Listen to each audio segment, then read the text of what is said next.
Hello అండి, అందరూ ఎలా ఉన్నారు? ఇవాళ నేను కొబ్బరి చట్నీ చేశాను. ఇందుకు నేను ఒక కొబ్బరికాయ తీసుకొని ఇట్లా సన్నగా కట్ చేసి పెట్టుకున్నాను.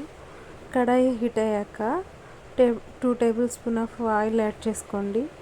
ఇందులోనే 1 టీ స్పూన్ ధనియాలు, 1/2 టీ స్పూన్ జీలకర్ర యాడ్ చేసి జీలకర్ర ధనియాలు రెండు బాగా వేగాక ఇందులోనే ఎండుమిర్చి మీ కారానికి తగినట్టు యాడ్ చేసుకోండి. ముందుగా మనం కట్ చేసి పెట్టుకున్న కొబ్బరి ముక్కలు కూడా ఇందులోనే వేయండి. కొంచెం చింతపండు కూడా యాడ్ చేయండి. ఇవన్నీ బాగా కలిపాక చిటికెడు పసుపు వేసుకొని కలుపుకోండి. ఇప్పుడు దీన్ని దించి పక్కన పెట్టేసి చల్లారనివ్వండి.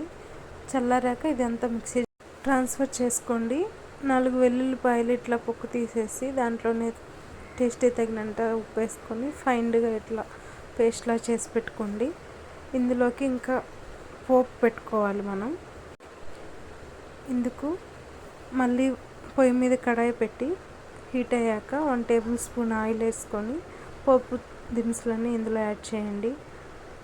ఒక ఎండుమిర్చి, కరివేపాకు వేసుకొని వేపి అంతే తీసి చట్నీలో కలుపుకోవడమే. చట్నీ చాలా బాగుంటుంది. తప్పకుండా మీరు కూడా ట్రై చేసి చూడండి. వేడి వేడి అన్నంలోకి చట్నీ చాలా బాగుంటుంది. ఒకసారి మీరు కూడా తప్పకుండా ట్రై చేయండి. ఇలాంటి మరిన్ని వీడియోల కోసం నా ఛానల్ని సబ్స్క్రైబ్ చేయండి. అదేవిధంగా సపోర్ట్ చేయండి. Thank you for watching.